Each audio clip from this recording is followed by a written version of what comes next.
A bit of nostalgia for me. 25 years ago, this was the very first hotel interior that I worked on. This room was one of 5 on the top floor that we had to convert into en-suites. 4 en-suites out of 5 rooms. Typical of the sort of work that interior designers in the UK were doing in the 1980s. The client, for whom this was the first job we did, was Forte. The room's very different.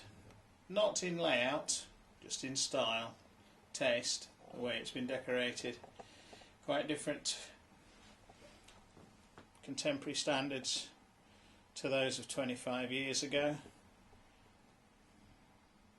But the layout's exactly the same. Hot water bottle's a different touch. These rooms are under the roof, in the eaves, as you could see from the slope in the corner where the video started. And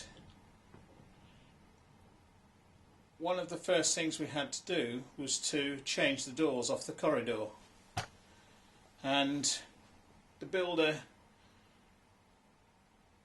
put the new door openings in and the new door linings and removed the plasterboard panels from between the rooms.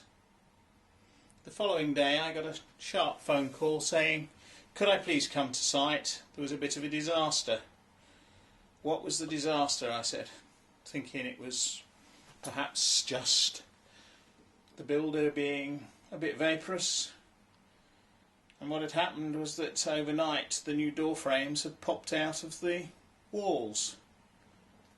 And the builder said it showed the whole of the top floor had moved. And he thought the plasterboard must have been load bearing. Not something you come across very often, load bearing plasterboard. Wallboard, I think you call it in the US.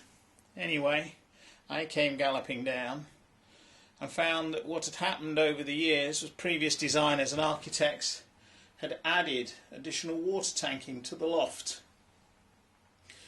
This had put an extra 6 50-gallon tanks, 300 gallons, at £8 a gallon, 2,400 pounds weight onto the loft.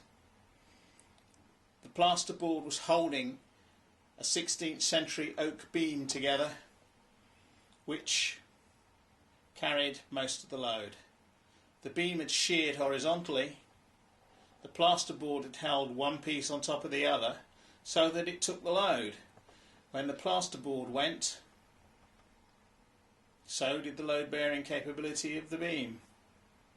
We had to bring steels in and strap them round and pull, physically pull the building back into shape.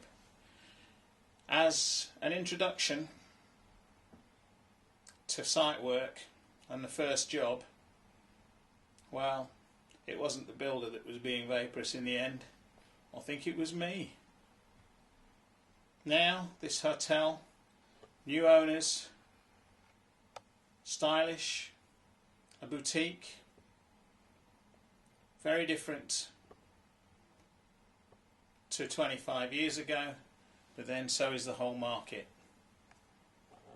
This is a delight, this building. It's been very, very well done. It's a cross between a pub with rooms, a 4-star hotel and a boutique hotel. It's busy, it's popular, and the owners deserve success.